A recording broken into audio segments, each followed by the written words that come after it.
Yeah, we bringin' the revival. Dark ages always end. Dark ages always end. Going back to the tribal. It's the only way we're breaking out this pen. We're breaking out.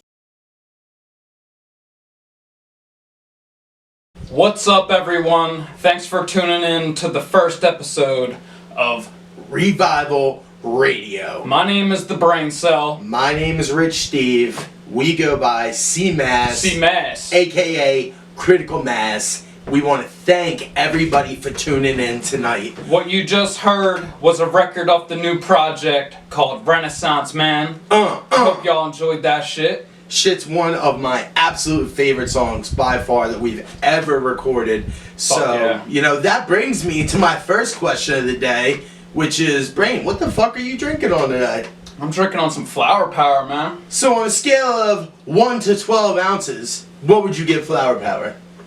I'd give it about a 9. 9? Kind of expensive. Mad hops. Mad hopsy? Yeah. Taste a little bit of the barley, a little bit of the wheat. A little bit of that hip hop. You know what I'm saying? I feel you. But, what else we accomplished today? What I was going to say is exactly what you just brought up. What we did accomplish today was putting the finishing touches on a couple of these new tracks for the album. Brains, why don't you tell them what songs we finished up so far for this new album? We finished Renaissance Man, which you just heard. On My Way Up, which is a remix to Fat Joe's All the Way Up. We actually released that one already. If you haven't peeped it, you're fucking up. Get on that one, because that shit is fire. We finished up Go Your Own Way, which is, man, tell them about that one. Go Your Own Way is just some straight up positive vibes, summertime feeling with some deep fucking lyrics. I gotta say that the bridge building up into the hook on this shit is some stuff that's gonna get stuck in your dome piece. Oh yeah, that beat's killer right there too. It's like all acoustic guitars and shit. It's awesome, the beginning, Summer vibe. The way that it's palm muted, it has a little bit of a Kurt Cobain vibe to it. It's fucking dope. But we also have one more track that we finished called Stand As One, which we actually played at the last show, if I'm not mistaken. You are not mistaken, we did. So if you haven't checked out that shit, which you haven't, because it hasn't come out yet, just wait, man, because we're gonna flip your fucking wigs with this shit. That brings us to the Prole of the Week. Week. Prole of the Week. As we said last week to you on this podcast right here, Revival Radio, we were going to have a little contest to try to, show just how awesome all of our friends, all of our fans are, and give you guys a chance to shine and be, in the spotlight, if you will, on the Facebook page for a little bit of time. Okay, so who's in the spotlight this week? This week, drum roll, please, we picked our homie Juggalo Nick. Who is the host of the Lost and Found podcast. LOSTN, letter N, FOUND podcast. Look that shit up on Facebook. Juggalo Nick, man, he has been down with us. He's the homie right there. Since fucking day one, we first met Nick. I gotta say, it was crazy that we walked into the Rusty Nail, which is where we played one of our first shows. And he was there seeing his cousin, who was in some folk band. We were just there, to get our party on at the Nail. We see this kid rocking a Juggalo shirt. We tell him, why don't you come to the show? And I'm going to say something, When we say come to a show, a lot of times people say, yeah, I'll be there. But they don't show up.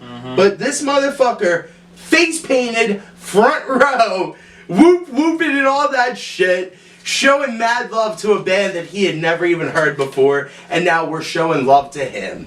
So, your Prole of the Week. Week. Juggalo Nick, Lost and Found podcast.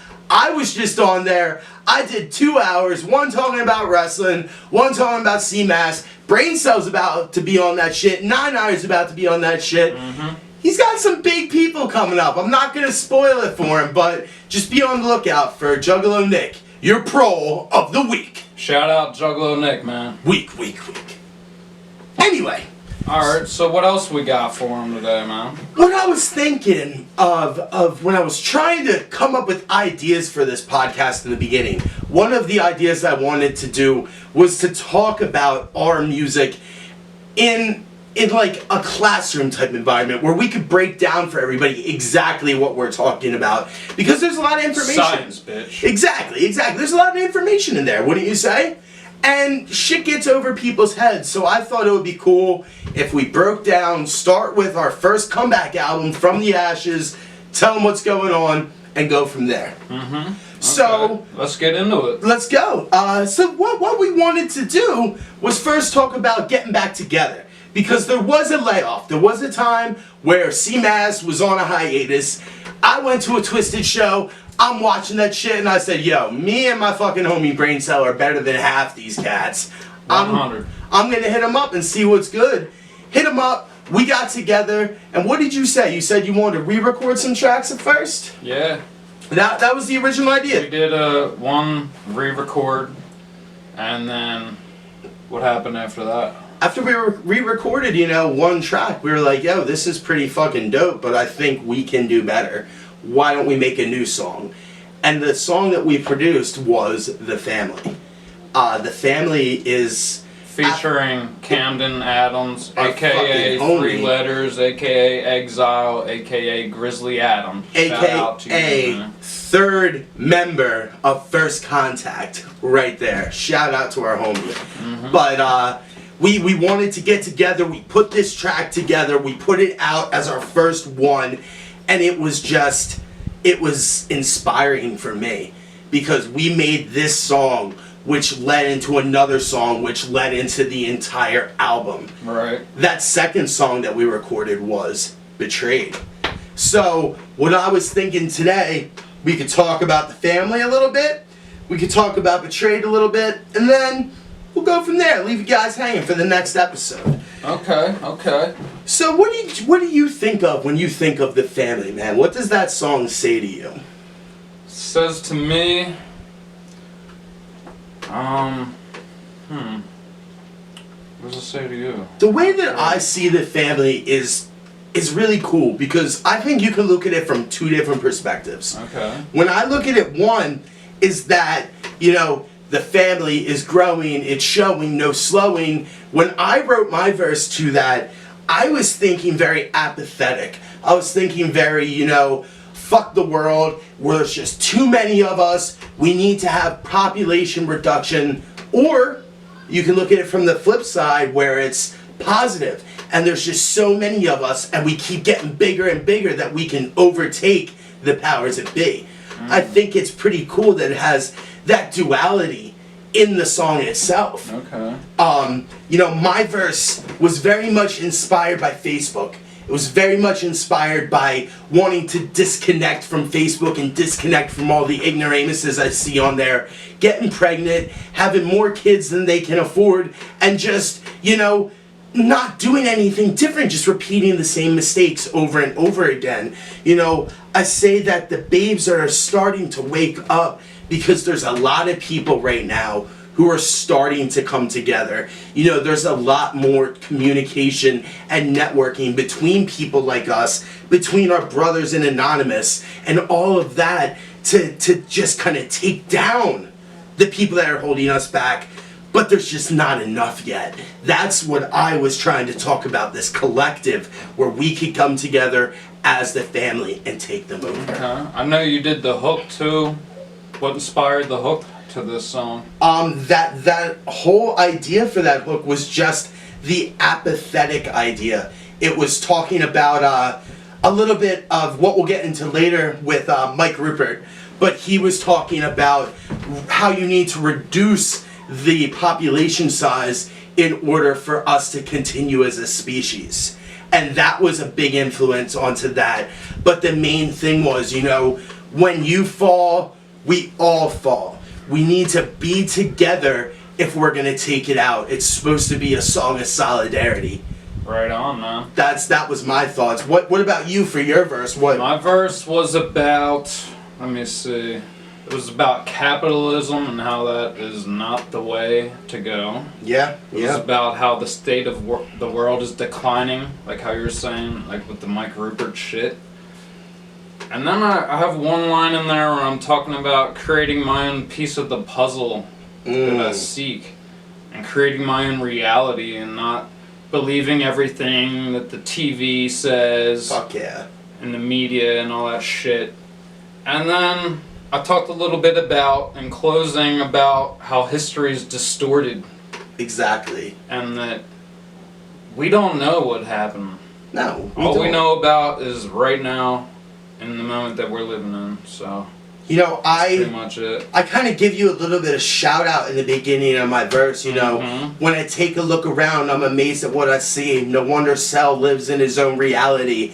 Because for as long as I've known you, man, that's been something you always said. You have to create your own reality. You create the environment and what you see. So that was just a little tip of the cap to my fucking homie there on that very first line. Some of this shit that we're into, that we're gonna get into, is depressing as fuck, man. Very fucking depressing.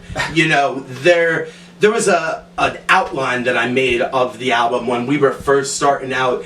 I wanted to kind of divide it up into 3 sections. Right. Where at the very beginning we would have, you know, Run Rabbit Run, which we'll get into later, and Betrayed, and then the second section would be started off by The Family.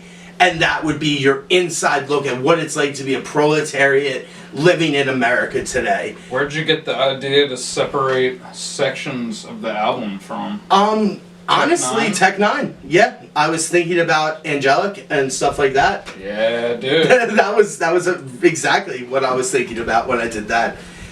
Welcome back, everybody. As you can see, Brain Cells Cup has runneth over since the last time we were talking to you. You know, pour a little bit out for the dead soldiers out there in Revival Radio Land.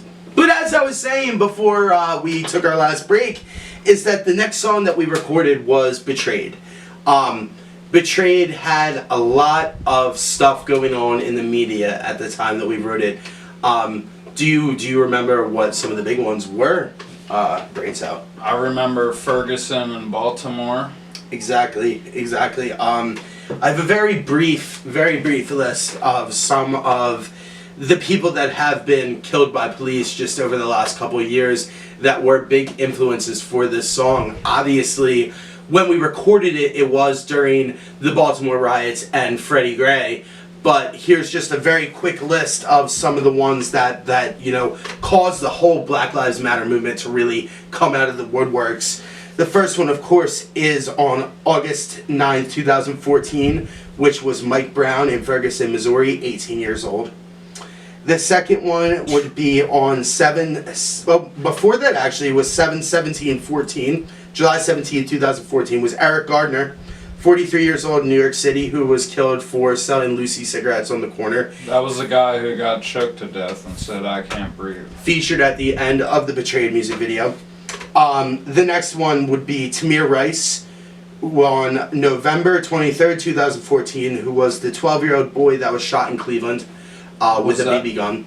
Oh, okay, the BB gun. He was the one where the police rolled up, didn't even give him a chance to... A BB gun, people. To put the BB gun down, and he was killed. Probably with an orange tip. Exactly. The next one, which was what inspired the song, was on April 12th, 2015, the death of 25-year-old Freddie Gray in Baltimore City, where he was manhandled by police, thrown into the back of the paddy wagon, where he sustained injuries that led to his death after getting to the hospital. It's a shame, man. After that, on July 13th, 2015, just 3 months later, was Sandra Bland, who was 28 years old, killed in Hempstead, Texas.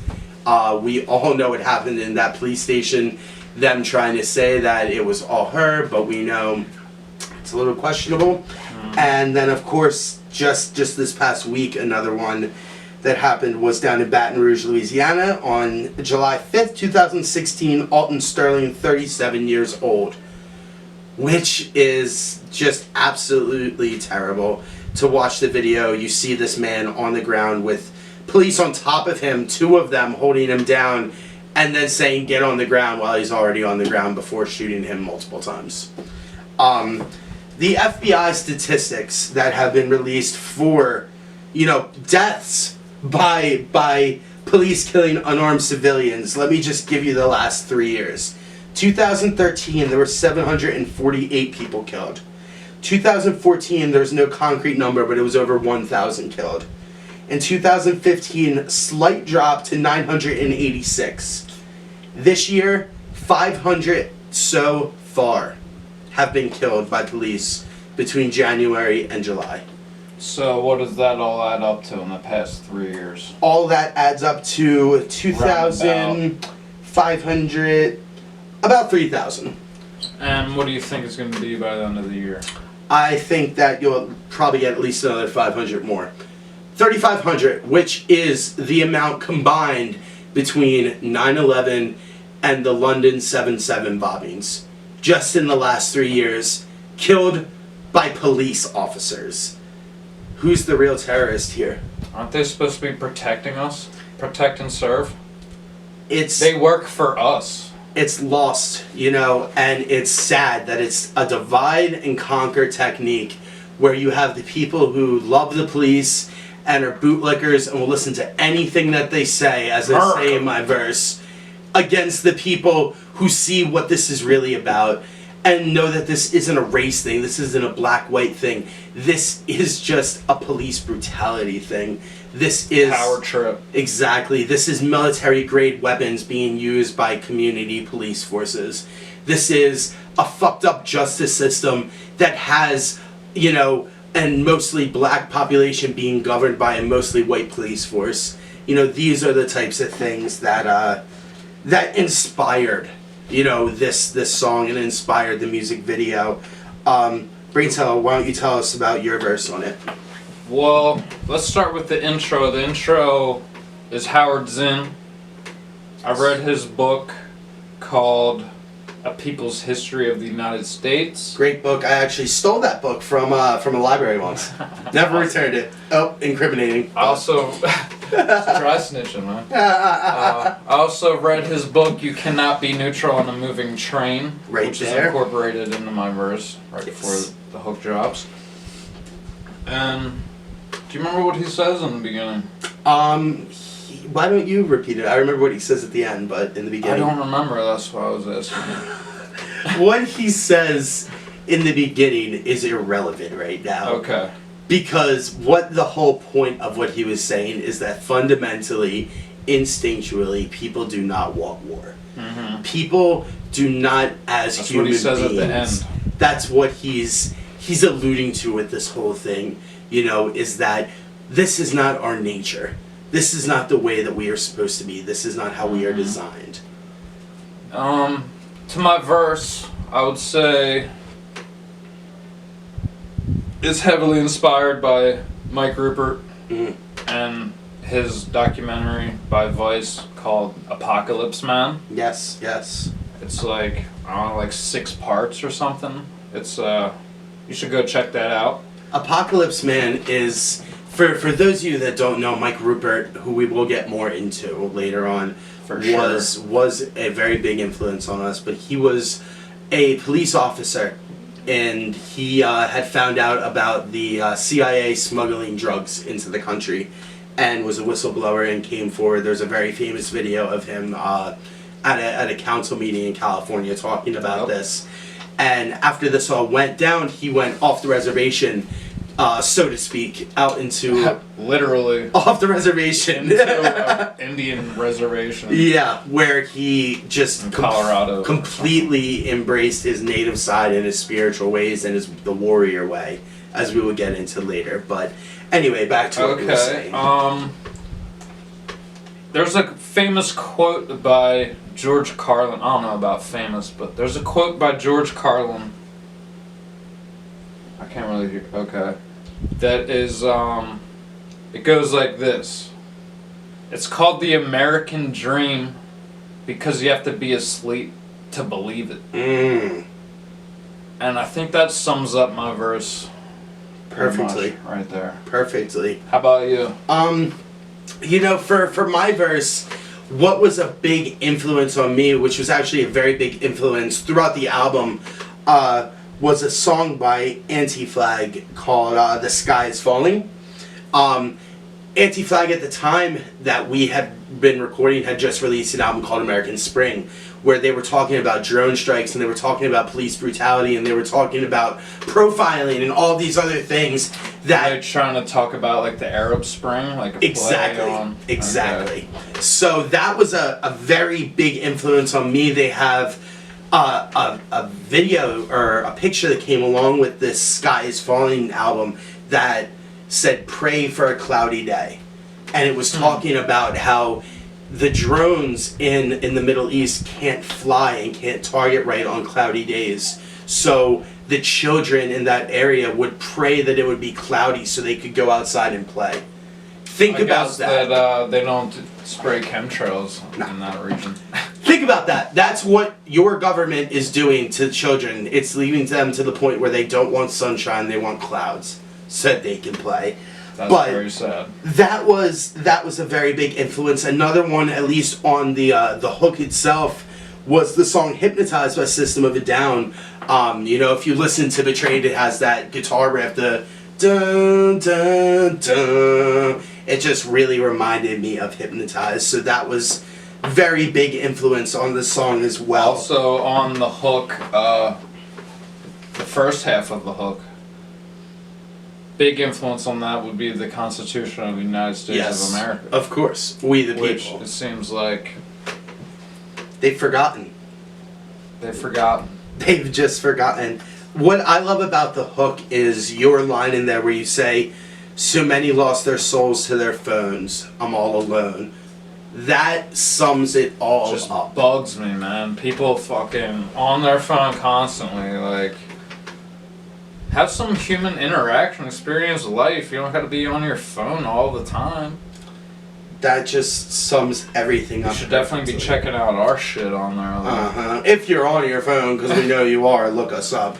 But as I was saying, was the drone strikes is something that's very big for me. Me too. The first half of my verse, I'm talking about the police. I'm talking about the love of the police and how they're not holding them, accountable. The second half, I'm talking about drone strikes and how it's an illegal form of military technology being used. It really bugs me. Like, the drones, it's like a video game. Yes. And, like, even a sniper, you could use this too also, because they could be a mile away. Yes. From their target and blow their head off. It's not like hand-to-hand combat and like you choke somebody out. It's cowardly. It's very cowardly, and that's all I have to say about that. And it's not even just, at least a sniper is only a few miles. This is continents away. This is like 10-year-old kids. Like, everyone plays video games nowadays. They could be training them to be doing this and taking how many hundreds of lives. The numbers, let me run it down for you. I say, of course, in the song, over 2,400. And that was the numbers at the time from when President Barack Obama took office until the song was written.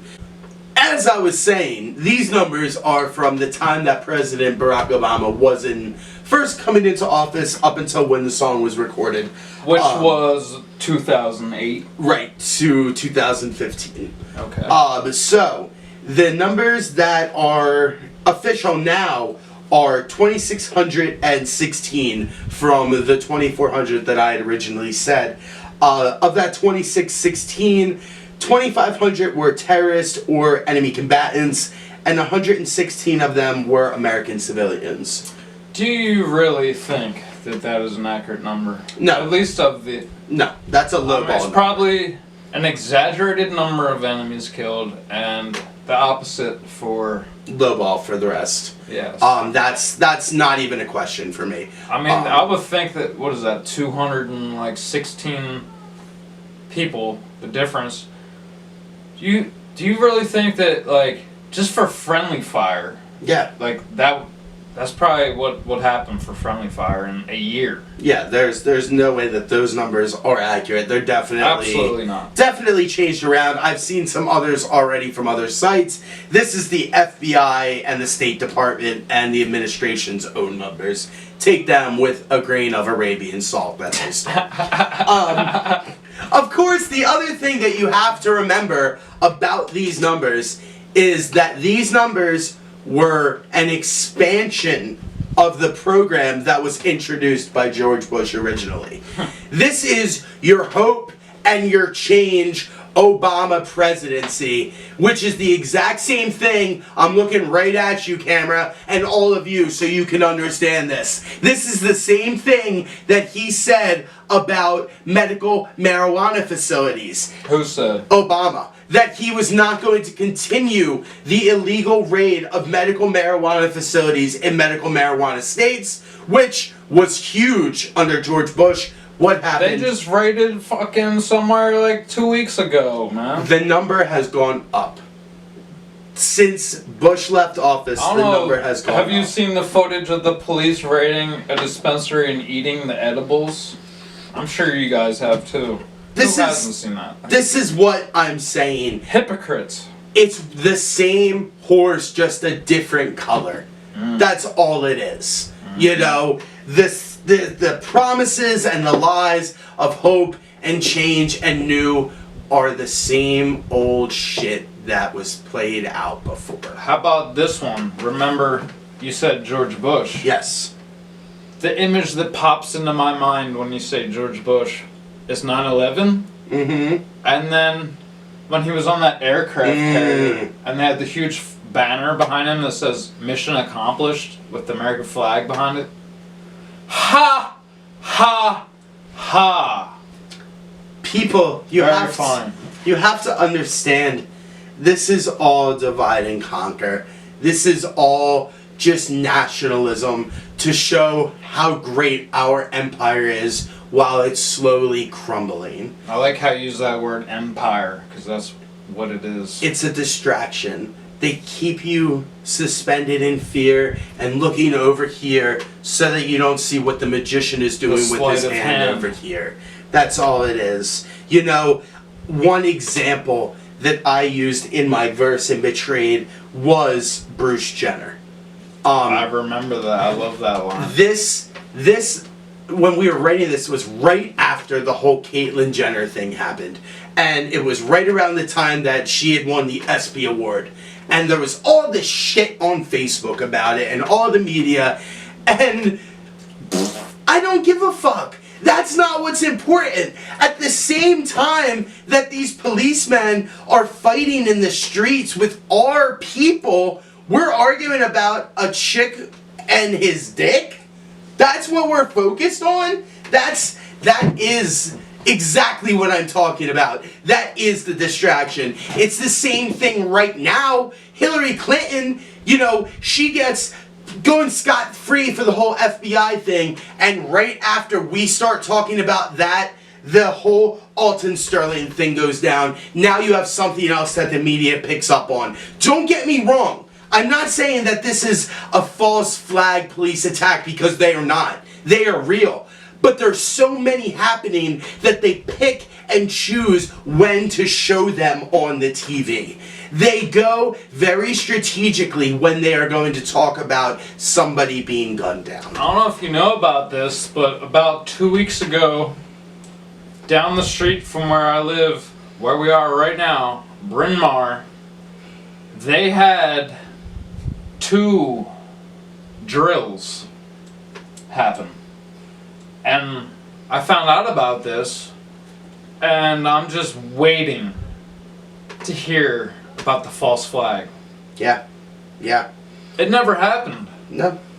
But at the same time, these other ones did happen, like the San Bernardino and the Orlando. And the Boston Marathon. Like these police shootings, some of those are real. We've seen the videos. But like that one that just happened the other day with the girlfriend and the boyfriend. She's like, they killed my boyfriend!